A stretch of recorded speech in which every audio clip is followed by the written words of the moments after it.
Yo, what is going on, everyone, and welcome back to another YouTube video with your host, Kenkukun, and today we got another Destiny 2 trials training video. Now, it is Thursday, but I wanted to go ahead and get this video out a little bit early. We are going into Endless Vale. Now, they're bringing back the zone capture, or the zone control. After last weekend, the last weekend trials was around, it was win-based matchmaking, and as the weekend progressed, I found it to get worse and worse and running into the same teams with the population that we had, a little under 500,000 players.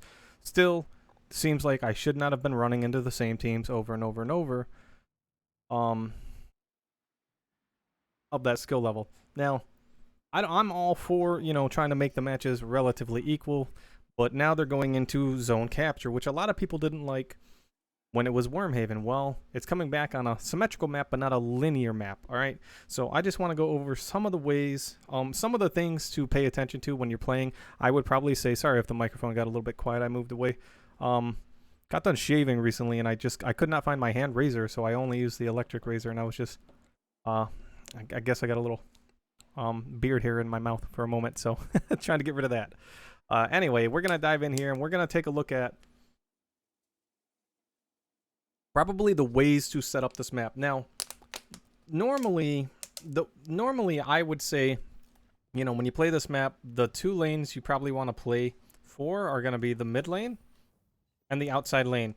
And this is with the assumption that is regular trials, overtime will be here, right? There's no reason to really go into the, well, this is shrine, this is mid, and then I guess temple is going to be down here, right? And this is temple. So there's no reason to go down in the temple, toilet, whatever you're calling it.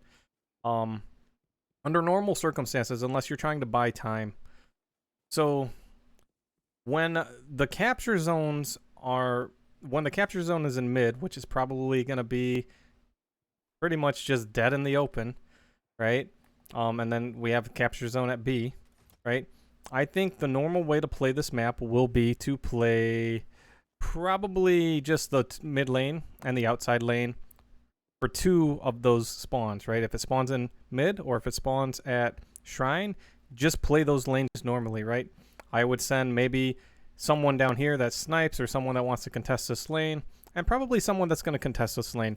Now, because it's capture zone and we're going to be fighting over pretty much the middle of the map from anywhere you go, speed is going to be important, right? Getting to where you want to go first is going to be very valuable. So keep that in mind. Now, just because there is a capture zone, it doesn't necessarily mean you must always get to the capture zone. That doesn't mean I need to get to the capture zone and then get on the capture zones. There are going to be some instances where you're going to want to fight and you're just going to want to fight the fight out. If it's 3v3 and you cannot safely capture the zone, right, from any location because you're just exposed, then don't capture it. Try to get a pick first and then try to capture it, right? Now, if the zone spawns down into the temple, I would say send people to the temple, and if possible, everyone should go down to the temple at the same time and it's grenades, just grenade, right? You're going to want to grenades that doorway and there, because you want to push in as quick as possible.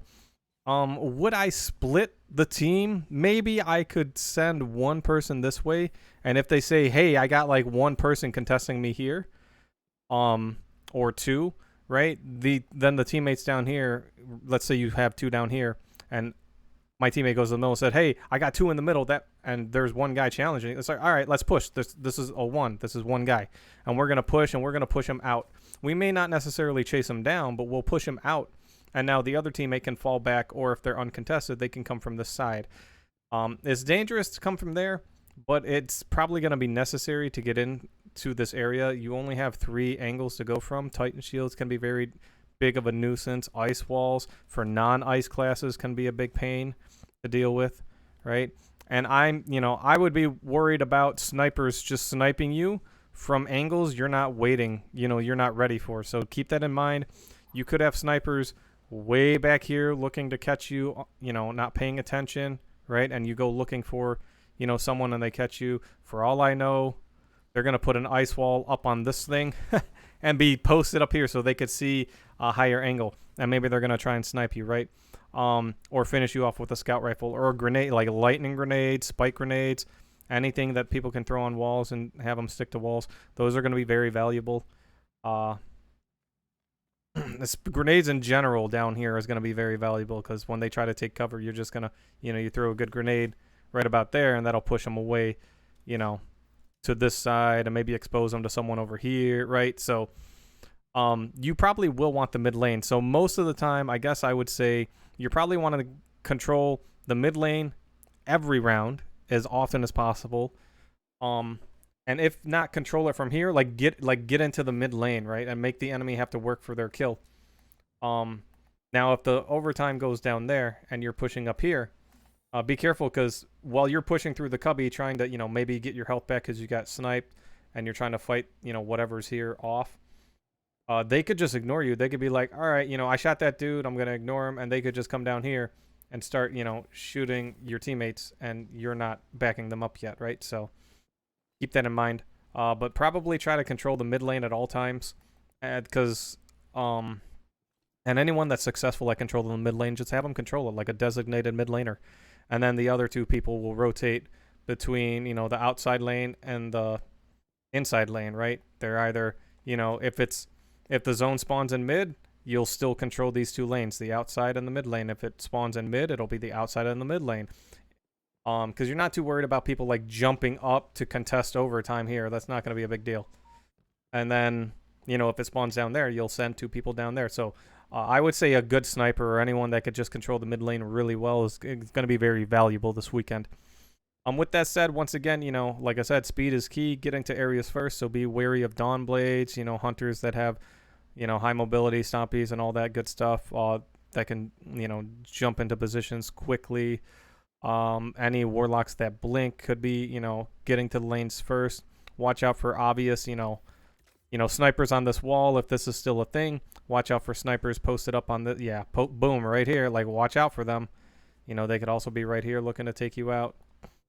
Just be very careful of places where snipers are going to get you. And yeah, that's really all I wanted to cover as far as capture zones go. Titans, I think, are going to be pretty good. Maybe not too many Titans. Maybe a lot of Titans. I don't know. Depending on how many times you would see this overtime zone and if it's going to spawn. I don't think it's going to be a random spawn. I think it's going to spawn something like... I'm going to sneeze. Ooh, excuse me. I think it's going to spawn... If overtime doesn't start out there first, it's probably going to spawn in the middle. But I think it's going to be a set rotation. It would spawn outside, mid, inside, right? And then it'll go back outside, mid. So you'll always know kind of where the spawn is going to go. I don't remember on the TWAB if they said it was going to be random or if it was going to rotate through the locations. So, as you're listening to this video, just keep that in mind. It could be random or it could be rotated. Just take a look at the TWAB. I forgot to double check it before I started the video. Other tips, I would say is, let's see.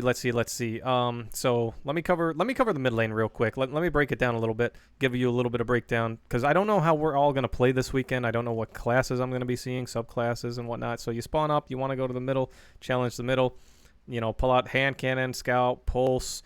Pulse would be good.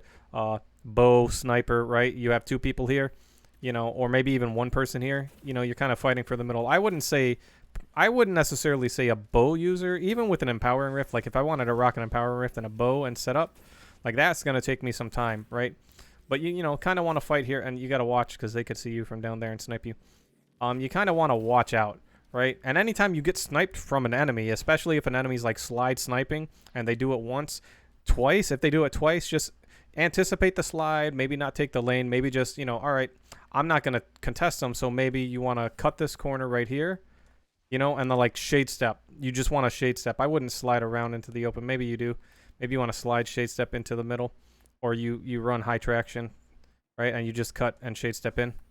You can always just jump across and you're going straight for this, boom, right? And dive in there. If you cannot contest them at long range, just boom. Now just take over the area, right? Oh, they're pushing in here. Grenade them, right? Don't let them in there. And now now you have two spots you can challenge from here, and you can challenge from over here, right?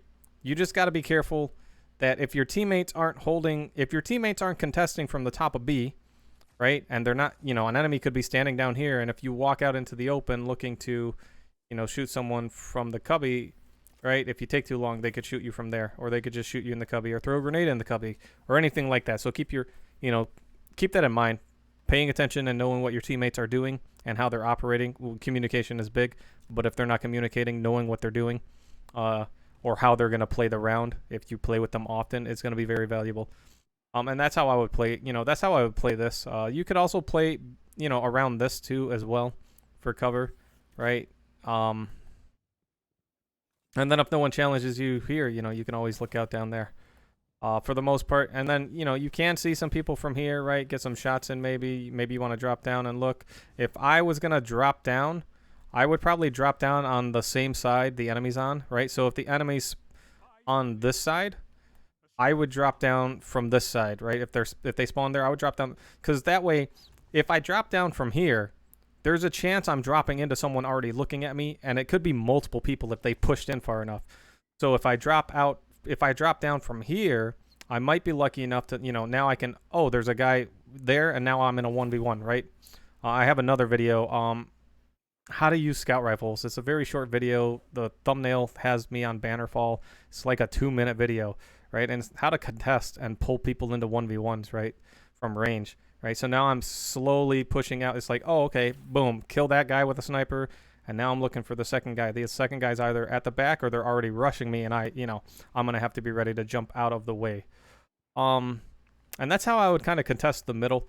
There may be other ways I may think of. Other than that, a team shot is really good. Grenading across is really good. Like, that's a staple. I'd practice your grenades and try to make sure they don't land on that wall. You really want them to land, right in the center of everything. And if enemies start running into the cubby, right, which is very powerful, you're going to want to start contesting. Someone's just running into cubby. Now you're going to run into cubby, and you're going to throw your grenade, and you're going to use your grenade to always keep them out of the cubby. You're going to force them back out, right, and never let them control that, if possible. The outside lane, I would say don't be over anxious. You don't always have to get up here and start shooting people, right? You don't have to be the first team to jump up. If you can jump up and start contesting, and one safe way to do it is to jump like right here, like this. You really don't want to expose yourself to the, hello. Oh, my controller, bro. I thought like this was pushing me out. No, my stick drift is making me go to the left. All right. Yeah. So if you don't have stick drift, you really want to like, my guy just walking out, like I'm going to die to this dude, right? I'm not even going to be able to do that this weekend. That's so annoying. But you can kind of hug and use this for cover and try to get like a 1v1 right here. You can also jump up here, and it looks like it's a little bit easier to do. Hello, control. Now we don't have any stick drift. Maybe this is an actual thing that's pushing me off. Yeah, no. Okay. But that way you use this to contest, right? And you're contesting, not to like a guy could shoot you from there and there. You're limiting again. You're forcing a 1v1 by being very careful with your angles. Now you don't have to be, you don't have to be the sneakiest player or the most methodical player. You can just jump up sometimes and just, jump up, drop a Titan shield, figure out what you want to do, right? And then make the move. You got to be careful because people could contest you from out here on these ledges. So if you're way back here and you're trying to shoot someone that's like jumping up and down and shooting at your teammate, you could get shot from there and not even, be ready for it. Cutting this corner right here, that sniper could be up on the wall. So you just got to be careful of that. I don't know if they can see you from here. You could head glitch this, and then only people that jump up can see you. But again, if you don't, if your teammate's taking over cubby and you guys aren't really contesting what's down here, be careful trying to jump up to save them. Be careful trying to come to someone's rescue. A lot of times that'll get people killed. And start using grenades, lightning grenades, spike nades, right? You want to start learning how to throw them at that wall. So come over here, back up a little bit, make sure you're not going to get shot from there, and just throw a grenade, at that wall. If it's a spike nade, lightning grenade, skip grenades, you can throw, you can be a little bit safer with skip grenades. You can practically throw them just probably right there, right? and it'll bounce off. I wouldn't really throw them on this because this is too curved. The skips might mess up. You can always throw them on that wall there. You know, stuff like that. And then real quick for 30 seconds, I'll just tell you, if you're coming down into the cave, if you're coming down into, what is a temple? Just come in and grenade and, you know, get into position. The farther in you get, probably the better off you're going to be. And the faster you get there, right? So, boom, you know, you're quickly going to drop rifts or titan shields or anything like that, ice walls, right? If you get in here first and you want to ice wall this, you can ice wall that. And now you have time to move around more freely. Watch for people that's going to snipe. I don't know if one side of the map or the other can get into that faster because it's going to... we're pretty much a symmetrical map, so I think it's going to take the same amount of time to get there, but I'm not sure. You'll just have to kind of play it by ear. And that's it. That's all I'm going to cover for this video. Thank you so much for watching. Hopefully this helps you guys. Friday starting off, and, you know, I'll probably come out with another video if I notice any patterns or any, you know, glitches or anything like that. Anything I can bring up with how the weekend's going to play out when I get my my feet actually in the playlist. I will let you know. You can always come catch me on Friday live stream in the link in the description below. You can catch me on Twitch. And yeah, that's all I got. Thank you so much for watching. Consider thumbing it up, subscribing, and leaving a comment in the comment section below. Let me know your thoughts on this map. Do you like on this layout? It's never none of these maps that are small are fun to me. I think it's just, they're just kind of whatever. I watched a little bit of Valor of Apex, and I watched the 3v3 over there. It's elimination style game mode. And besides, they have bigger maps, but they also have the circle that kind of forces them closer. I really like maps with more options versus what Destiny is, just like small maps. I'm not a big fan of that. The smaller the map, the less fun it is for me, because it doesn't really allow different play styles, right? It just, here you go, now go, you know, take 3 steps. It's like an old Western shootout. You put your back to each other, right? You take 10 paces, turn and shoot. You know, it's the opposite. You stand 10 paces away, right? You walk 5 feet forward, right? You walk through a curtain and then you start shooting people. But anyway, with that said, let me know your thoughts on the map. Love it, hate it, don't care. You're just here for the loot, and I'll see you guys at the lighthouse this weekend.